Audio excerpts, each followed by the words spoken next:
Welcome to All Ask the Questions Around Here, the podcast where we explore life's unexpected intersections. I'm your host, Dr. Joseph Elisha. Today, like always, we'll journey from the challenging conversations to the inspiring and lighthearted discussions that connect us all. Let's begin.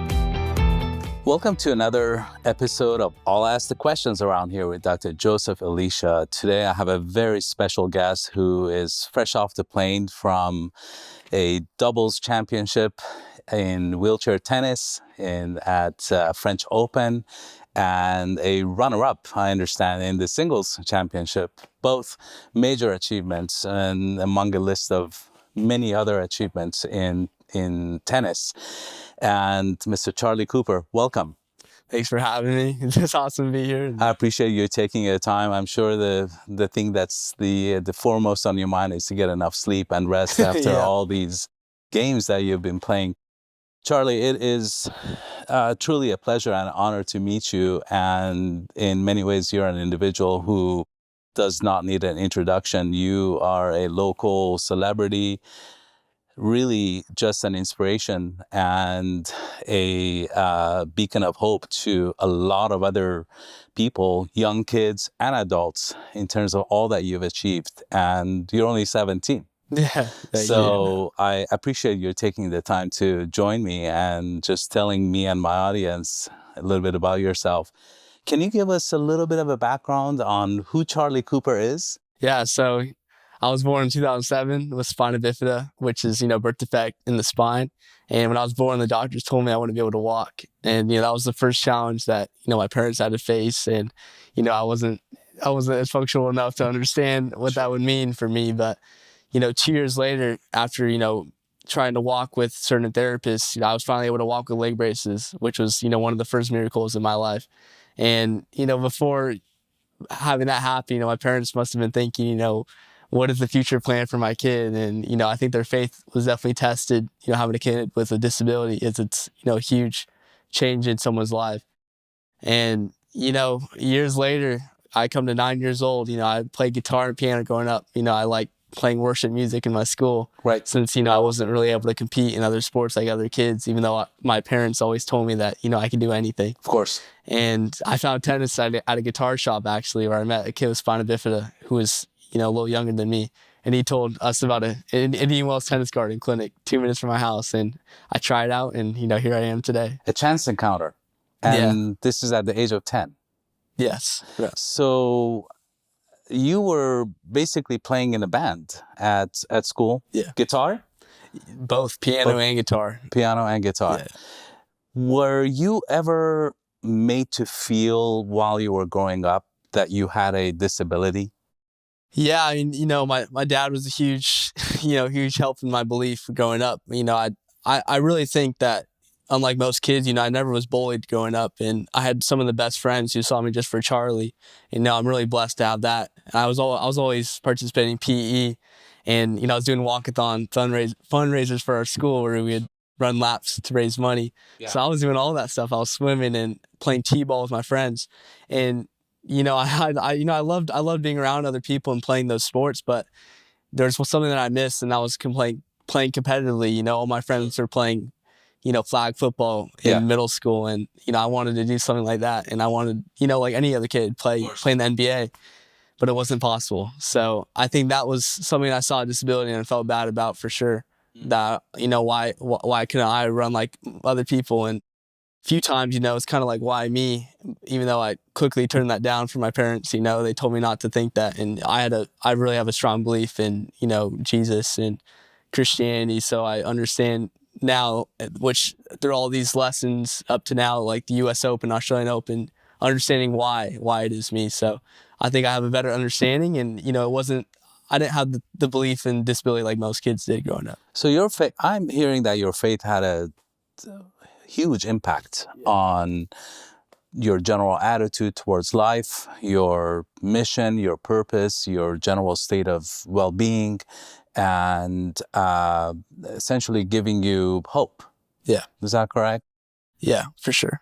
How did you approach your disability from the perspective of participating in sports that challenged you? Were you ever involved in tennis while you were growing up at all, or was your chance encounter your first introduction into the world of tennis? Yeah, to be honest, I say this story so many times. It's like, even on Tennis Channel a few days ago, I was like, I never played tennis growing up. My parents never played. My dad swears he's amazing, but he played, maybe the sixth string in high school tennis. So it was never a sport in my life. And, I really like basketball. That's what I play with my friends, and baseball, just, the average American sports. And so, yeah, I really was a chance encounter, and finding wheelchair tennis now, it's grown so much, if we get into that. And it's really, one of the most competitive adaptive sports now, playing all the Grand Slams. So it's really a miracle that I found it and I stuck to it, because I wouldn't have done it. I would have never thought tennis would have been my sport before. And obviously you've had to make modifications to your education at school to be able to fit your athletic endeavors, right? And Charlie, can we go back just a little bit? Can you tell us a little bit about what spina bifida is? What is the defect that you're dealing with? Yeah. So for spina bifida, the spine doesn't close all the way at birth. And, that leads to a loss of function, a loss of feeling in certain areas. Everybody has a different kind and different things it affects. For me, I'm not able to move under my knee and even feel sensations. So I walk with leg braces, which I use most of my quads to use. And so that's unlike most people, and feelings off a lot. So I remember when I was younger, walking around the pool, and during the summer here in the desert, it's like 105 degrees, and I got a third-degree burn because I wasn't able to feel it. You had no sensation. So, so there's a lot of obstacles, and a lot of people have it worse. Some people aren't able to walk at all with spina bifida. So I think it's very common, especially in adaptive sports. But overall in America, I've seen it's pretty common with everyone I meet. It's just in different ways. And we see that in some people with advanced diabetes who have neuropathy and are unable to sense high temperatures, if they're walking bare feet. And so that's really incredible. So you had to make a lot of adaptations to get around life and just activities of daily life, right? Right. And now you have a younger sister. What's her name? Her name's Grace. She's 14. How, obviously you grew up with Grace. How did you see her response to your journey? I'd say, she might have had like the hardest response for sure. And it's something I don't usually look at until now. I really never talk about this, which is, amazing that we're able to do that now. And, I think, me being around 9 years old, or, 7 to 9 during these surgeries and crazy changing points in my life, she was only 3 years old. So that's the youngest, and that's where she needs the most attention, I think, growing up. Right. And, her seeing me struggle, through nights where my parents don't know what's going on, surgery's going wrong, a lot of trauma. And I think, for me at least, it's all blocked out. I think God's, has some angel on me that, puts it away. And I really can't remember too much about that time. And it was really dark, in the hospital a lot in Orange County. So I think, she's seen a lot of me, but, she loves me obviously. And I love her. But, and you're very close. Yeah, I think we're very close, you know. Me being, a teenager now, and her, growing up more, we kind of want our space a lot. So it's kind of hard for us to, spend time with each other like we used to. But and certainly with your current arrangement with all the tournaments and all of that, does she get to go with you on any of those? Yeah, and she likes the travel part of it. I think, just like my mom, they like shopping a lot. So if they could go on a trip, they're always shopping. Yeah, but yeah, she used to go, but I think she gets pretty bored. She got to be doing something, and I think she's still trying to find her thing. And like we were talking about earlier before this starting, I think she has had trouble seeing me be successful, or at least have so much attention. And, even through the surgeries, having so much attention, like everything's around me, even though I'm in the hardest part of my life and she's doing better than me, in a whole different situation. She still feels like, how she has to like compare to me, as if my parents favor me more. But to be honest, they're both our parents. I think they favor us just the same. They love both of us the same. So I Sure. think Sure. I understand, it's definitely hard having a sibling with a disability. I mean, I'm still trying to figure out, how I can be more loving to her and how I could figure this out, and help her feel more seen, and it's definitely something, I'd have to learn about more, but I think she has a hard time with it, but, she won't show it. And, she's just like any other girl. She's awesome. That's wonderful. And speaking from a personal perspective, we have an adult daughter who basically grew up with type 1 diabetes, which is an autoimmune condition that basically attacks your pancreas and you're unable to create insulin, so you become insulin dependent. And this diagnosis took place just before the age of 5. And so in many respects, she got an inordinate or a disproportionate amount of attention from a father who's a doctor and a mother who's a nurse. And so we were all over it. We spent many nights in fear about what her blood sugars are going to do overnight. And so when you only have so much time in your life and you have 4 other kids, and in your case, it was just, one sister, and she has 4 siblings. And so having to devote that kind of time to her, obviously something has to give. So we worried about that. But at the time, your focus is what's on hand. And I gather that, in your particular situation, your parents were basically saying, well, Charlie has this condition and we've got to devote attention to it and allow him and help him reach his maximum potential in doing whatever it is that he's been gifted to do, right? Yeah, for sure. And that in and of itself is a blessing, obviously. Charlie, you alluded to what sounds like a dark time, having surgeries. Can we delve into that a little bit? Yeah, for sure. Tell me about that. What age are we talking about? I'd say the first one was probably around 7. I mean, I had many when I was younger, with my legs, but I think it's too old to remember for me. And so, but these ones are, going into first grade, these were the most detrimental to the growth of my life, I think, and big changing point for me. But going back to the surgery, I was, a lot of things were going wrong. I was having a lot of, bladder surgeries, certain things like that. And, I remember, my parents having to stay in the hospital with me for a while, And this is in Orange County? This is all in Orange County. Yeah, exactly, yeah. So we had a babysitter at home with my sister. And so you're basically displaced from your house. Right, yeah. Yeah. So it was a crazy time. And, I don't, like, one funny fact about it is I had a hard time right after, drinking like mango juices and things. So I remember all the medicines and all that stuff that almost made me throw up in the hospital. And that was a hard part of me recovering. I remember that clearly. That was probably one of the hardest things for me, tasting things that taste like the medicine in the hospital. Sure. And so that's probably the closest thing I can remember. Clearly, as I said, a lot of it's blocked out. And, I just remember playing video games in the hospital, but, I never would have thought I would have been here in the future. It's pretty crazy, to be here now and be where I'm at, going back there. But, I remember going to school right after that. I didn't really have that much friends because I was just coming back. I had a nanny at the school helping me still recover. And before I went there, I had to relearn how to spell and everything. And my eyesight got worse for a second. And we had to work on getting that back. So there were some crazy things that had to be fixed. So it was like a perfect storm in some ways.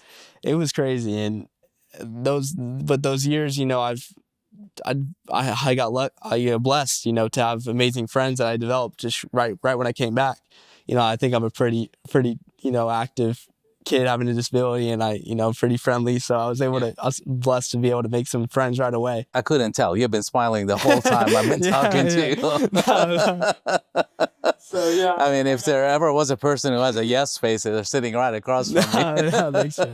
And that really speaks to just your amazing journey. I mean, you've gone not only just the spina bifida itself and all of its complications, but the surgical issues and the surgical complications, many of which are obviously directly related to your condition, right? Yeah.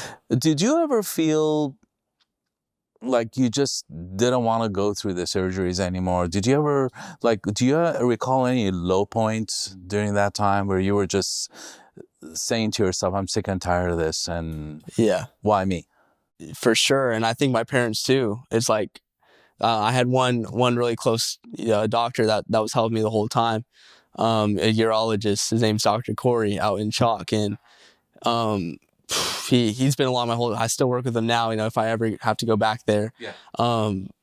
Yeah, he was almost like really close relationship with my parents. Obviously, having me go work really close with him and doing every surgery with him, and I think my parents, were asking like if they really had to do these surgeries anymore, like if they could just stop and deal with what we have now, because it was just so hard to see me in there, and things going wrong. So I think for them, there was a time where it's like, do we have to do this anymore? Like, can we stop?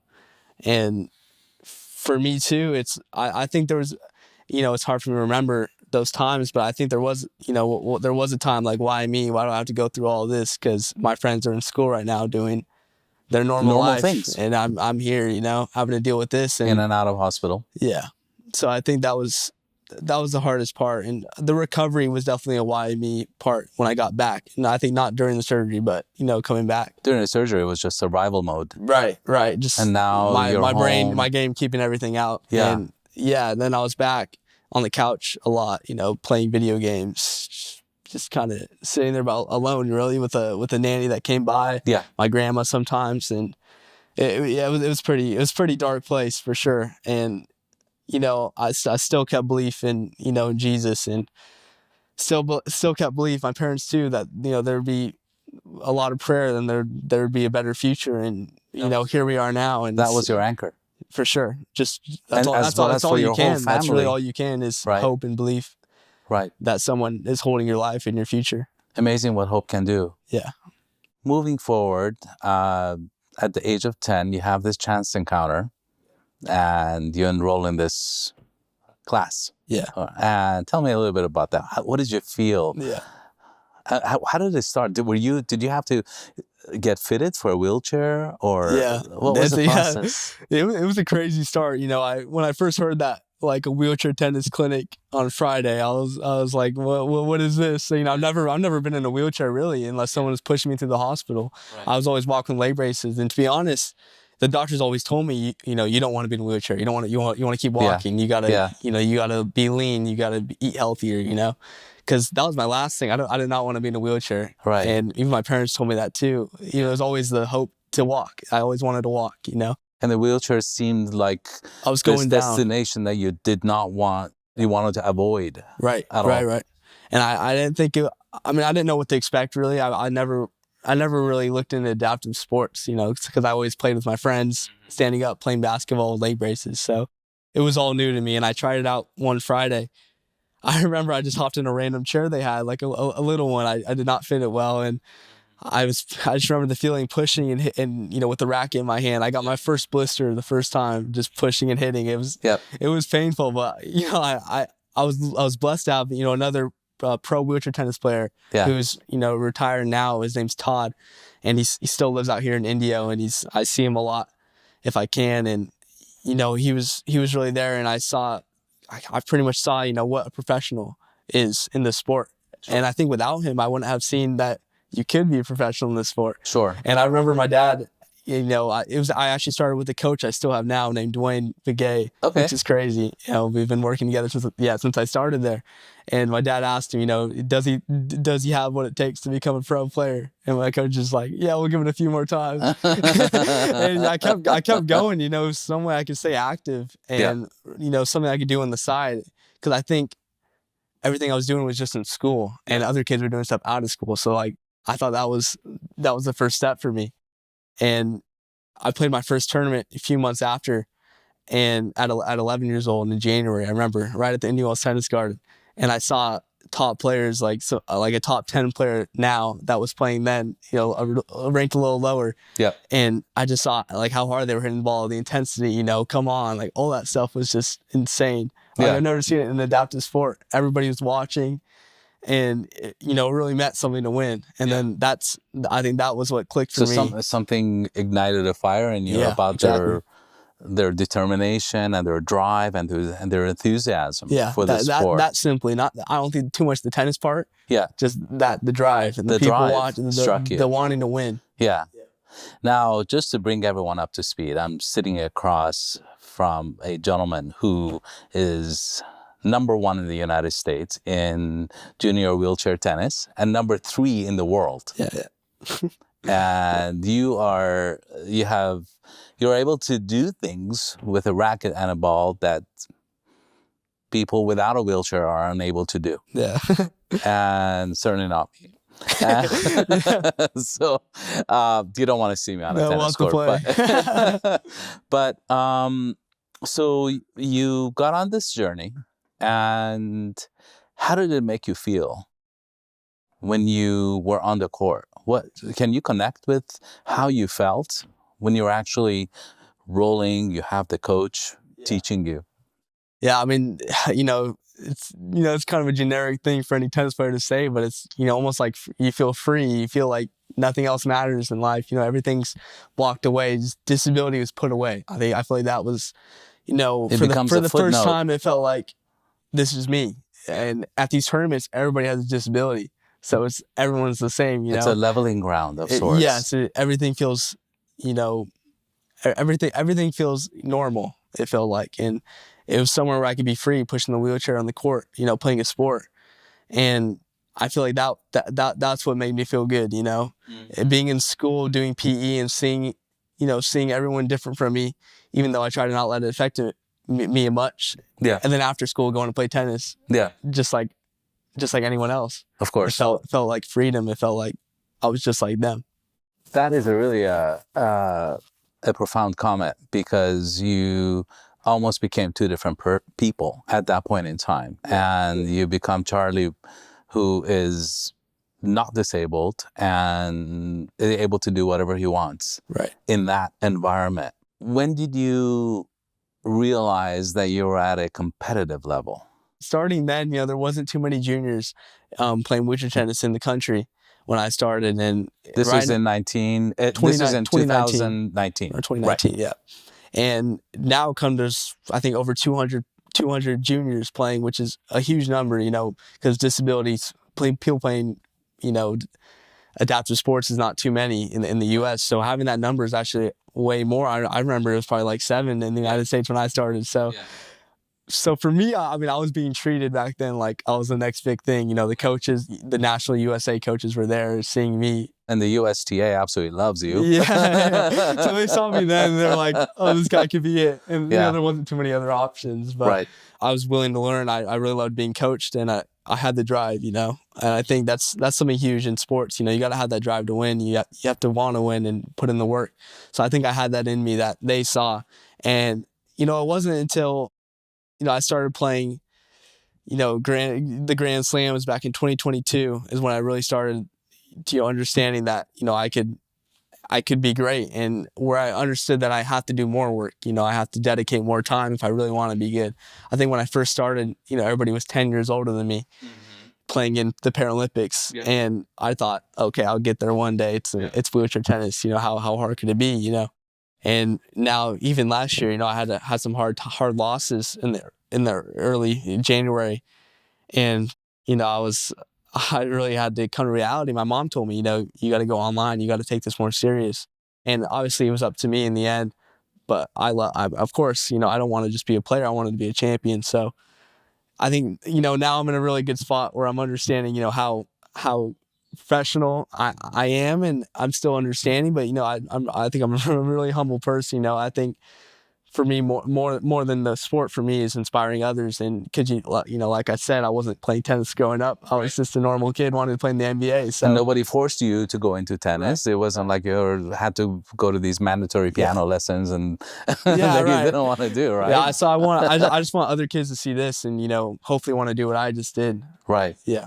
Now the whole world had a kind of a reset point with COVID. How did that impact you?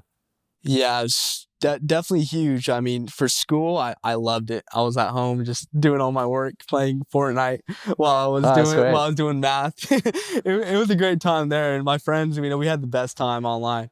But, going from a tennis part is definitely hard, being off the court for, like a month or two. Yeah. And yeah, that was a huge part. And the traveling part of it was gone. I really loved traveling. That was a huge part for me, going to play tournaments around the country. And so that part was taken away from me. I think I became a little more lazy than usual. Yeah. I was in my room a lot, but I think my mom helped me, stay active. She told me to push around in my wheelchair around the block. I would do that every day. And we would play ping pong a ton. So I was making sure I was doing the right things. And it was definitely a huge reset. And then coming back to the sport, I feel like the sport changed so much. You had a bunch of younger players rising up out of nowhere, right, and people that were working during the pandemic. Some of whom I'm sure you were an inspiration to. Yeah, exactly. Yeah, and they're I think like, so. I'm going to beat this guy. Yeah, we had these USTA divisions. Like I was a USTA C, so it goes C, B, A. Yeah, and I skipped the B totally and just hopped to A's after the pandemic and started winning there. So I feel like I did make a good jump there. So sure. I guess I was pretty happy with the way that went. But it's crazy how much has changed. People being more careful about their health and wearing masks. That was a huge part. And even flying, you got to be careful now too. Being safe. So the world definitely changed a lot, but I feel like we're getting back in a good place now. And that's kind of what happened. It's almost like you had kind of like a breakthrough moment a couple of years ago. Yeah. And which kind of coincides with the end of COVID and, the traveling, people were more comfortable traveling and all of that.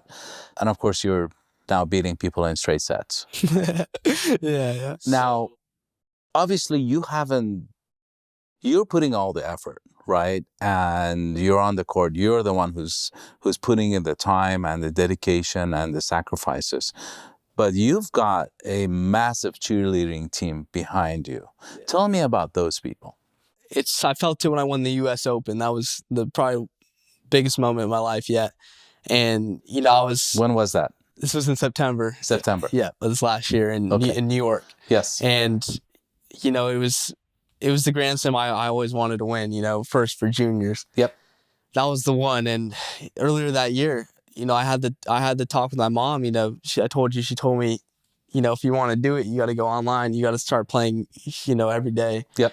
And I said, yeah. And I lost to the players I beat in the U.S. Open that same year. And so going into that tournament, it was like all the hard work I put in. I was leading up to that moment. And the people behind me, I had my urologist there. Did you? It's crazy. Dr. That's Corey. Incredible. He came and saw me there, watched my match. He flew to New York to watch you.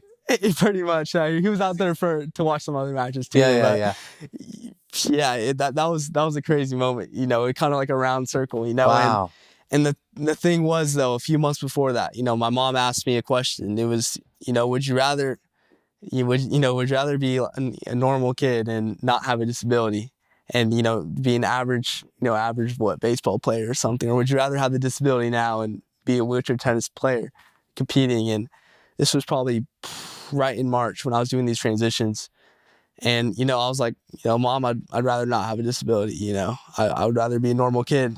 And it's an honest... it was a tough talk, and... I was going to ask you that, by the way. So yeah, she beat me to it. So, yeah, she asked me that back then, and that was my answer. And leading up from March to September, so much months, I put in so much work through those months. And I won a few tournaments there in the men's too, and the pro side, which was my first time doing that. And it all led up to the U.S. Open. And, I remember the winning point in the final. I wasn't supposed to beat these guys. I didn't have the results until that moment. Was that the number one seed that you beat? I beat the number one in the world in the semifinals and the number 2 in the world right in the finals. Unbelievable. It was the craziest moment. And, my mom was crying. My dad was crying. I had my coach who I started with, Dwayne, he came out. He doesn't really come out to many tournaments. He's working a lot. So that was huge to have him there. Sure. And his wife. And all the USTA coaches I started with, the ones who found me, it was like, it all just came together, It was all for a reason. And that same night, back in the hotel, biggest moment of my life so far. And my mom asked me the same question. And she was like, yeah, would you rather be a normal kid? What's your answer now? I said, no, I'd rather have a disability and be where I'm at now. And it took, that was really hard to say because my whole life I'm like, I'm seeing all my friends, I'm seeing all my friends walk and do regular things, PE, being able to walk in Disneyland like anyone else, and all this stuff that I felt was so hard for me not to do. I have to use a wheelchair or something. And, saying that was like, freedom, it was, not like I was trying to be like anyone else. I was accepting that disability is me, and God gave me that as it is my purpose. It's part of your identity. And and like I say now, a disability is just an ability to inspire others. And that's what God's given me. So I'm so blessed to have that. And I think without it, I would just be an average kid. I wouldn't be here talking to you. So sure. It's amazing. And that's kind of where I'm at now in life. So. Well, that's an incredible assessment. I mean, and how wise of your mother to pose those questions for you at two distinct points in time. Right. Now, a tough question for you. What if I said, yeah, but Charlie, that's just because everybody had all this adulation around you. Yeah. People were, all over you, and you're a celebrity and all of that. And it just inflated your ego. Yeah. How would you respond to that?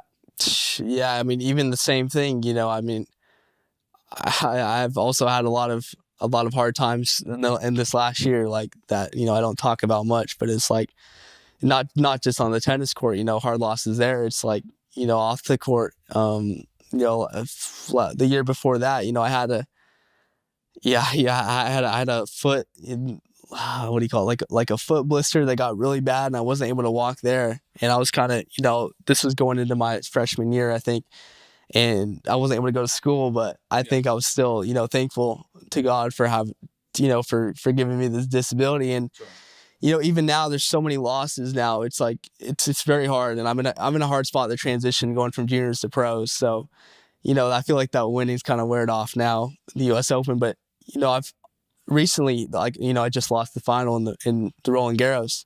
I had a hard time right after the match. I had so much disappointment. I was like, right then I was just so sad because it was the one time I could do it for juniors. Yep. And, right after it was hard, but I was thinking about things I've been learning. And, I think it's important to thank God when things are going wrong because he's got you so far. And that's what people, tend to put down. They ask God for things when they're down, but they don't thank him. And I think in that moment, right after I was on the sideline, I said in my head, I was like, thank you, God. Thank you for letting me lose today and being here. It was just crazy that I was even able to be there. So I think I'm in that journey now, accepting that it's okay to lose, and God's got me so far and he has a plan for me. So I think that's important. I'm thankful to be who I am, even when I lose. And that can be anything in life, getting an F on a grade on something. It's okay. I mean, I'm me. God has a purpose for me. So I think that's important. And I'm getting better at it. We're not perfect. So I think making sure that I'm always thanking God in the hard moments is important. And I think it's even more meaningful than asking him for help. I think thanking him for being there is even greater. What's interesting is a lot of what you just described, I have heard variations of that theme with other people, but the difference is you sound authentic and genuine. And sometimes when I hear that from others, I feel like they feel compelled to say it, and they feel like, well, I have to say it, even though they may not feel that deeply inside as a core conviction. But I don't get that from you. I get that this is the real thing. This is the real Charlie talking here. Yeah. And I mean that. I mean that just I truly get that this is how you feel about it, and that's incredible. And now, what's next for you? And obviously, pros are on the horizon. What does that entail for you? Yeah, I think I'm in a cool chapter right now. Gearing up to go pro next year, but I'm working towards playing the US Open, but playing the pro side of it, which would be huge. Getting a wild card there would be amazing since I'm American and I won the juniors last year. So I feel like that that could be the first part of the story. You never know. I don't know. I don't know who I'll play first round, but Yeah. right now they take the top 16 in the world and put them in the Grand Slam. So Okay. I'll be one of the wild cards. Hopefully, if, When do you find out? I think around August, the beginning of August. So that'll be exciting. And from there, I think I'm going to keep trying to work on, how I can inspire others more. And I think, building the image and finding ways to do that, whether that's, fundraisers or something. I think I want to try something there. But yeah, I mean, doing things like this is something I really enjoy. And, I always say yes to this kind of stuff. I love doing this. And I'm grateful for that. Yeah. But yeah, like especially I said, after, just overcoming jet lag. Yeah, I love it. I love it. But yeah, I feel like I said, it's more than the tennis, because without God giving me this, I wouldn't be here now. So I'm making sure that, I'm using his gift right. And like my mom always told me, if you have a light, you don't want to hide it, you want to shine it. And sometimes it's hard for me to do that. It's hard for me to be humble sometimes and talk about God and talk about myself. I think that's a hard thing. A lot of people talk about themselves, how good I was that day. And, even when I lost the French Open, like, I make sure always in the interviews, like, I always remember God, and, I thank God for letting me be here, letting me compete. Yeah. Not, I played so well today. I'm so happy, yeah. I mean, you can say all that stuff, but, really without God, I wouldn't be playing the sport. And in wheelchair tennis, everybody has their own story. So I think that's important, and I got to give thanks where it's due, and like I said, I really want some kids to come up and see me as an example. I have a younger friend of mine named Matthew. He's from England. Okay. And yeah, I think he's around 12 years old, but, I think him and his dad look up to me a lot. His dad loves my faith and he likes my faith. He's Christian too. Yeah. And seeing me on court talking about it and, being open about it in interviews and everything, I think it really inspires him. So I feel like that's so important because, I'm going to be gone. I'm going to be out of the top soon. Well, maybe in 20 years, I don't know. Yeah. But, there's always the next. There's always next people to inspire. And that's the biggest thing we could do. I think it's inspire. It's the biggest thing a human could do. That's what I've been learning. So to be a light. Yes. To others. So that's the most important. Now, you've mentioned faith a lot, and your parents have, as I said, a commonality with me and my wife. Your father comes from a Jewish descent and your mother from a Christian. How did that play out in your upbringing? Yeah, I think, hearing from them, obviously, I think when I was born, I think it was after, I was able to walk and seeing me struggle in the beginning and having child disability. I think that's where my mom came in Christianity, because before that, I don't think she was really religious at all. Mm-hmm. And my dad, being Jewish, I think, most of it's kind of the holidays and the culture. I think sure. the religion side, at least for him, wasn't as strong as it is now. And faithful but not religious. Right. And I think, and them being different too, that also affects it too. I mean, if they were both Christian, maybe it'd be more religious. Sure. When I was born. So I think, it was definitely different, but I think me having disability helped their faith more than it didn't. They found it stronger. Did they elect to practice the same faith as a byproduct or as a result? My dad got baptized a few years later. He did? Yes, okay. Yeah. So my dad's, I don't know what you call it, but... Yeah, I understand. Converted. Basically converted. Right. To. Yes. And of course, Judaism and Christianity have so many for sure. commonalities. Yeah, and another crazy thing is my grandfather, who had stage 4 lung cancer, he died in 2021. And, I think from me being so having so much faith, I remember him asking me a few questions. I think one big thing for him was he thought, he'd be able to go to heaven by doing good things. And he'd always ask me some questions like that. He's like, Charlie, do you think I go to heaven by doing good things? And I was like, I went to a Christian school and I was a little younger. I was like, no, I think you have to have faith in God, in Jesus. And I think we had a few conversations like that about Jesus. He was always interested in it. Yeah. And, he was Jewish. It's my father's dad. Yes, of course. And so I think like the week before he died or a little before, that they had people working on their house. And I think he had to go to the hospital, and the guy came in to take him out, and he had a note in his pocket, and it was a Bible verse. I think it was John 3:16, and he told my grandpa that, and he converted there, and I think a week later he died. It's fascinating. So it was a crazy moment and a miracle. But I think him seeing me go through what I've been through and doing all these things, You were an inspiration to him as well. He's probably one of my biggest, he had the most belief in me, out of anyone. He loved me. He always told me, he's like, you can do anything. You know why? You're Charlie Cooper. And he would always tell me that. Yeah. And so, him seeing me do that, helped his faith. And I think that even helped my dad, seeing his father convert. And I think that's amazing. And it shows what disability can do and how it can inspire others. So seeing that means so much to me. And I'm so blessed that happened for my grandfather. And he played a huge part in my life too, with belief in that I can do anything with a disability. Charlie, do you have any fears? Yeah, I think one that I've been thinking about a lot. Talk about. Yeah. It's in a few areas, I think. So I work with a mental strengthening coach, mental psychologist, and we talk a lot of things mentally, like kind of what like we can work training, on. Yeah. Of course. Uh-huh. Yeah. So, we're always trying to have like self-belief, and I think most of it comes from the work you put in.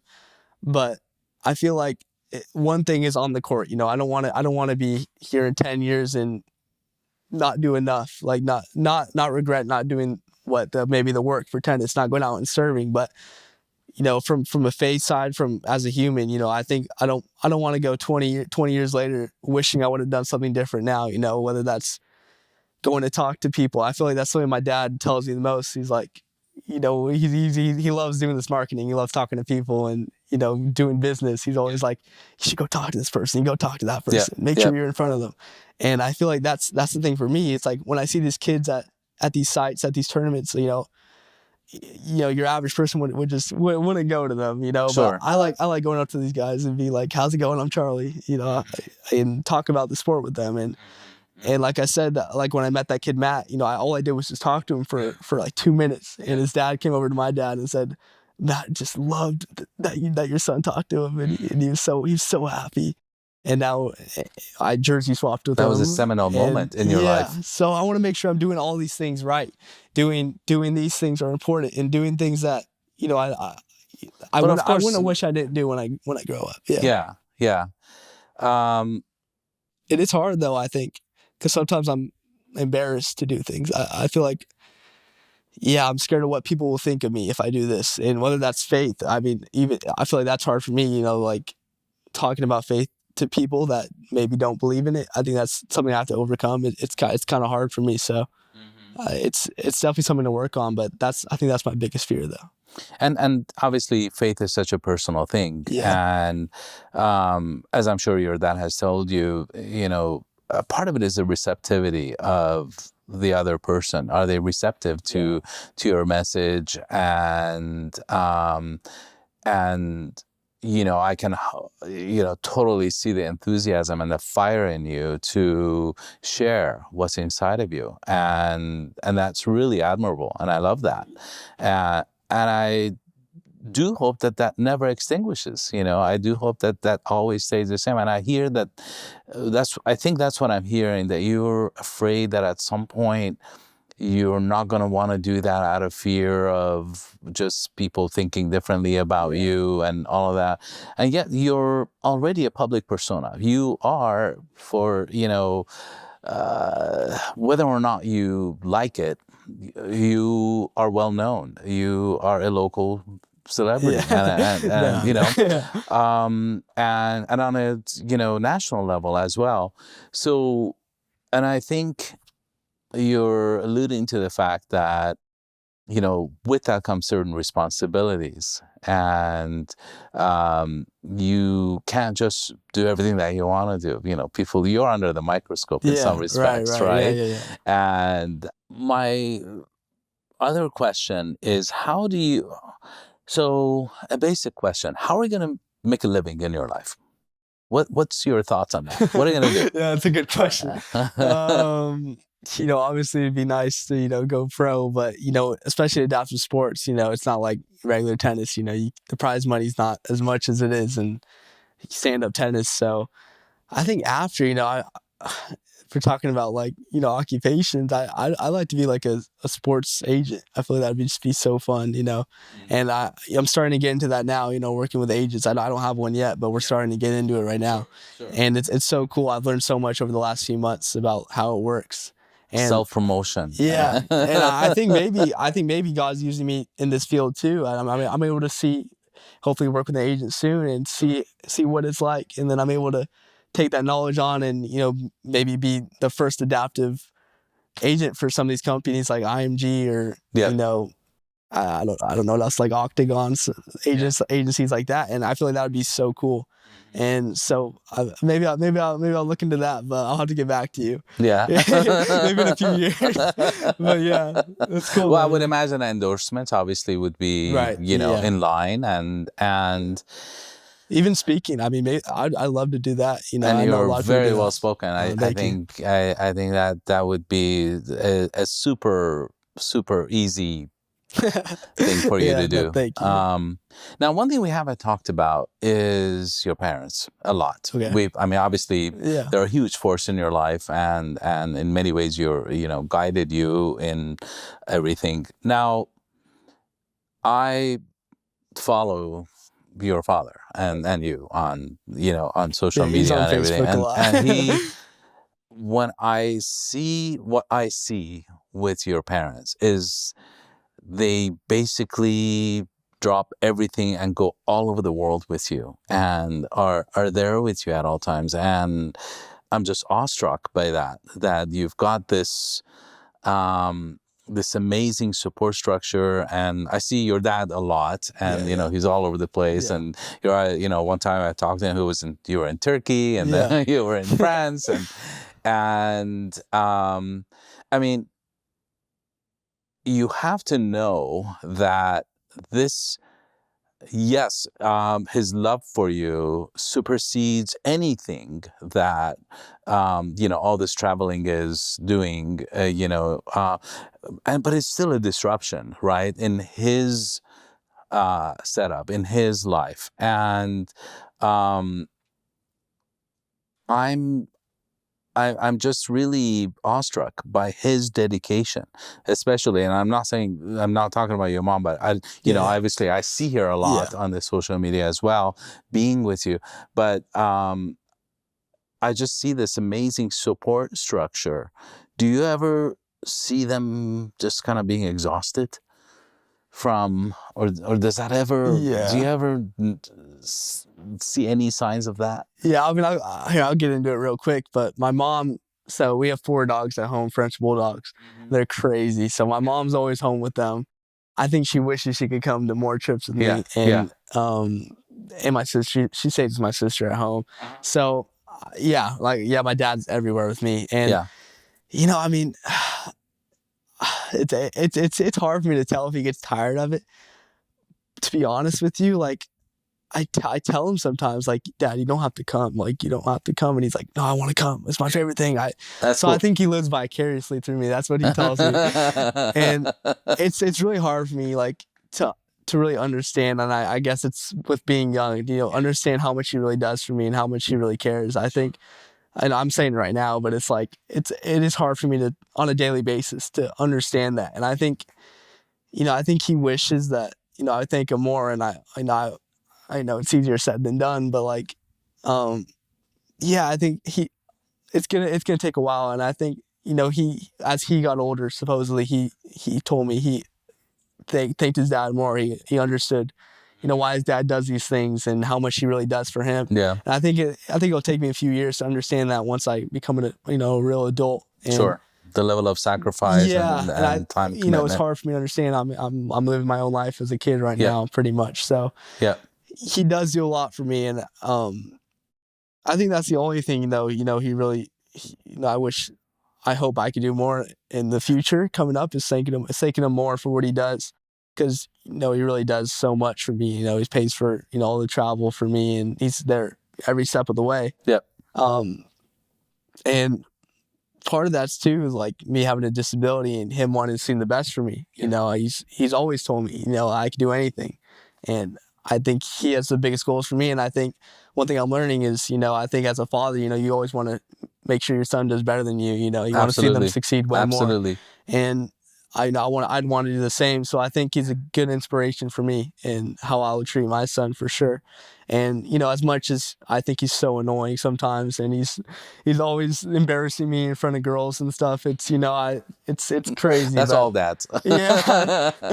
You know, I think I'll learn to become like him, and that's what he says, you know. And it's hard because like I can't stand him, but I really think we have like the closest relationship ever. Like, you know, I love him so much, and you know, he's always trying to be with me. You know, he's like we just had to get 2 separate hotel rooms. His sleep apnea machine broke, so I can't sleep with him. He snores way too loud. But like he'll come knocking on my door like every 10 minutes. Can I come in? Can I come in? I'm like, Dad, just go out. But no, I love it, and I think to be honest, I don't think he gets tired of it. You know, he'd do it. You know, as much as even if he had to work more. You know, I think he'd do it. Every step of the way. And you know, he works so hard though. Like he'll be waking up at 2 a.m. You know, while we're in France, just to work. You know, with people back here because all of his work's here. And he has a consulting business. Yeah, he's staffing, so he's working with so many people. Calling him all the time, and you know, right now he's actually in around Orange County right now with our dogs in the hospital over there. So he's staying there with the dog until he gets better, which is crazy too. Because you know he has an office out here, so he's a very busy guy. But you know my mom loves him too. You know I think they've been together. They're gonna get so mad. 20 years maybe. I don't even know. But no, I love them. But yeah. So obviously, you know, with this level of dedication and commitment to your sport, something has to give, and I would imagine one of them would have to be relationships. How does that play? Yeah, that was a big one for me when switching from school to online. You know, I was in school my whole life, and in the middle of my sophomore year, that was one thing you know, it was hard for me to give up because I think before that, you know, I wanted to spend more time in tennis, but it was like I liked going to school. I loved that part because that was the social aspect. I loved it. I loved it. Yeah, and I'm a social guy, but like I had amazing friends at school, and so yeah, I think I was pretty scared to leave that. That was one thing that I was sad about, but it's like when I think about it though, and you know, input from my mom and my dad, they're like, you know, if you really want to go all the way and you really want to use what God's given you, you gotta sacrifice. And that's kind of what happened, and it's still like I still try to keep up with my friends here. You know, I just try seeing them. We play video games together sometimes, and you know they understand. I think they think it's really cool. And sometimes I have a hard time, you know, thinking it's so cool because I'm just like most of my friends. You're just living your life. Best as you can. We grew up like since preschool. All my friends out here. It's a small valley. So, of course. They've known me since before tennis and before I was what I am now. And it's like now it's like the identity is here. Everybody knows that. But yeah, I try to keep a good social life, and even on tour, like I'm friends with everybody. Really, that I like a lot of people, and it's cool. I try to keep it friendly. You know, it can't be a robot out there. So it's cool. Sure. Yeah. Tell me a little bit about people that you look up to. Who are some of your mentors? Besides your coach and your parents, obviously. See, I have his name is Shingo Kuneda. He's from Japan, and he's the greatest wheelchair tennis player of all time. 50 Grand Slams, 3 gold medals. 50. And, And so I'm blessed. It was a crazy thing, and another thing from God. You know, 2 years ago he moved to Orlando, and I haven't said this on the podcast yet, but I go, you know, half here, half in Orlando. So I'm over there a lot training at the USTA National Campus. Oh, okay. And so he's there learning English and then coaching us, you know, me and a few other juniors. Yeah. And so we have like the Roger Federer in our backyard pretty much. That is cool. And I get to learn from him. You know, he's learning English, but you know, I understand him pretty well. And yeah. I think, you know, he loves me like I'm his kid kind of. You know, we work a lot together now, and it's, yeah, I'm kind of like, like Star Wars reference, like I'm like his Padawan, Yeah. So like I play just like him now, and but it's crazy to look up to him and see he's probably the most professional athlete, whether that's just in tennis or not just wheelchair tennis. And he's played with Roger Federer. He's sponsored by Uniqlo, which is a Japanese brand. He was the first athlete sponsored by them, and so he's a huge figure in any sport. And it's crazy. He says like to master a shot, you got to hit it like 15,000 times. So he told me a story, like he had his coach, write down, tally mark 15,000 shots of him doing the same forehand from 3 different heights. And it's like the amount of work he put in to do what he did. And, and when he first started, he had to work, part-time in a college to pay for his travels. And so, he's probably the hardest worker I met, and he's crazy mentally. And that's probably one of my biggest mentors right now. And I'd say definitely all my coaches I met along the way, not just my coach here, but the USA coaches, Team USA. Each one of them I have a really close relationship with. And this last week I worked with one named John DeVores, and he's from Oregon, but he's gives me life lessons along the way, telling me about his life, what he would do differently. And I feel like, that's what's a strong, attribute about me is, I try to learn from anyone that tells me something. So I think some people like kind of put it away, some athletes, if one coach is telling them something, the other one's telling them something else, they'll put both away. But I like take both in and try to see what I can do with it. And so I make sure to listen to anyone, and partly the way I was raised, being respectful and, understanding, respecting, the adults who've done it before me. So yeah, I like to make a lot of people my mentors, and I try to learn something from anyone. And even here, learning from you is awesome too. So thank you. I'm not sure I taught much. But yeah. Now, can you name a player that you most enjoyed playing against? Yeah, it's so the world number one right now. His name's Takedo Oda. He's from Japan too. He's 19 years old actually, which is crazy. And I played him in Turkey this last time. We had a pretty close match actually, and yeah, I mean he's young and energetic, and I like playing him the most. It's really fun out there, the intensity. But if I watch tennis, and also a player named Ben Shelton, who's a big U.S. player right now, stand-up tennis. And he trains in Orlando, so I get to see him in the gym a lot. We're pretty good friends, so I look up to him. And he played college tennis, so he brings that to the pro side. The let's goes, all that stuff. So I like watching him play the most, and I kind of play like him too. So that's cool. I would imagine that as you're playing tennis, and especially in a wheelchair, that takes a huge toll on your upper body. Musculature, your shoulders, and especially when you're serving an ace and all of that. How do you account for that? What do you do to prevent injuries? Yeah, are there any specific things it's a lot that you of stretching, but yeah, I mean, like any of my coaches would say, like the trainers would tell me to stretch more for that. But like me being young, I mean, I don't really like stretching. I feel like it's boring. I hate stretching.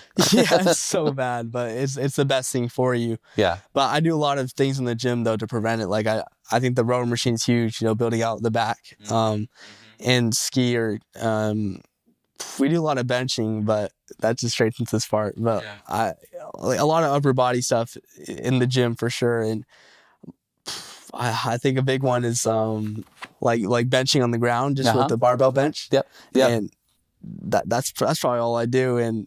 But yeah, I'd say building out that stuff. But I'm blessed to have a trainer here who I work with a lot. And in Florida, we have a ton of trainers and physical therapists there. And last year I actually had a back injury, and I wasn't sure if it was part of the spina bifida or what. I think I might have carried a weight, walking, and since I can't support myself with my legs, maybe it uses the lower part of my back, and so I think I kind of tweaked it there. And going to the U.S. Open, I had kind of a back injury. Like anytime I do a fast movement, I'd feel it'd be really sharp in the back. Yeah. And if I bend over all the way, I would feel tightness. And it was kind of scary. I didn't know if I was going to get better or not, and I wanted to play the U.S. Open, of course. So blessed to win that with the injury too. Not too many people know I had that either. And So yeah, I've experienced injury too, so it goes along with your question. But it's important to stretch. Like I need to do it way more, but I've got a few things I do now for sure. Like before every match, I'll do it. But Yeah. you know, these days I'm practicing. Sometimes I blow it off. You know, I just do a 20-minute drive to practice here. Yeah. But it's always something I got to do more because once it's getting more serious now, you know, it's my profession. I think that means more to you because before, you know, I was part time. I was going to school and. Yeah, I think now it means more because you see any of these athletes, even Now Shingo. the lanes are converging into one. That's right. Towards yeah. the pro, right? Yeah, it's like your job, you know. You know, you want to make sure you're doing the right things, taking care of yourself. You know, it's like being sick. You know, if you're not getting paid for sick days, you know, you want to be well. You know, right? So now, speaking of rowing machines, I have a super cool one. You know, it's kind of like a Peloton. I have all these different programs on it. It also has 4 inches of dust on it, so but I should probably polish it. Yeah. That's cool though. Yeah. It's been one of my you know, one of the things that I'm hoping to get started up again. Yeah. So we'll see. And Charlie, we've covered a lot of ground. Is there anything we haven't covered? Is there anything you'd like my audience to know about you that maybe you haven't talked about? Oh man, what's your favorite food? Favorite food? Chipotle. Oh, Chipotle. Okay. I have it like 5 times a week. No kidding. Yeah. Okay. Yeah, and what do you order? I just go with the bowl, chicken bowl. So that's pretty much it. Yeah. Okay. What about you? For me, boy, I could eat fish tacos, I think, every single day. Yeah. I'm not a big seafood guy. Like I stay away from that. But I'll have the California roll, but that's like fake fish anyway. Sure, so, sure, I get it. Yeah. What do you eat usually before a game?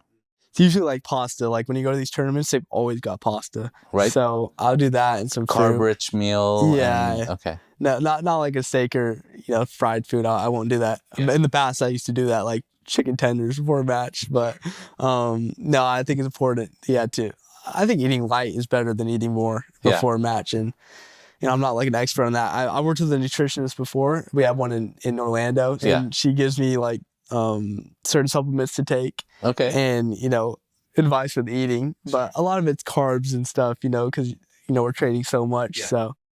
Well, Charlie, I am very grateful that you took the time to come and meet with me and just have this conversation. I feel like I've known you forever. And it was just, very easy. You're obviously have a champion mindset that is anchored in your faith, and obviously with a immensely supportive family and a social network around you. Do you think you will always live in the Coachella Valley? Obviously, Indian Wells is a hub for world-class tennis, but do you have aspirations to live elsewhere? Yeah, I mean, right now, actually, we're looking into getting a house in Lake Nona. Actually, keeping the one here, but we might be moving there right now or soon. So that'll be huge. But when I'm older, I don't know. I mean, it's big to live next to the USTA, but San Diego is my dream place to live. Sure. I love to live there. It's so expensive. But I have 2 kids who went to school in San Diego, so I'm well aware. And my dad went to San Diego State, so like he loves that area. Yeah. And I had a daughter and a son who are San Diego State grads. All right, maybe I'll go there. Yeah, that's a dream place. spot. Yeah. They love their education there. Okay, cool. Yeah.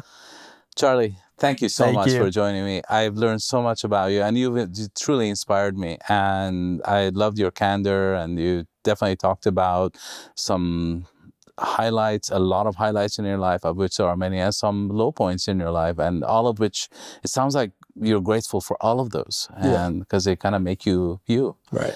And I wish you the best of success and luck, and you are going to be successful, I feel like, in anything that you touch. So thank you so much. I appreciate you. Thank you. That brings us to the end of another episode of All Ask the Questions Around Here. I'm Dr. Elisha, and I hope today's conversation gave you something to reflect on and perhaps something to smile about.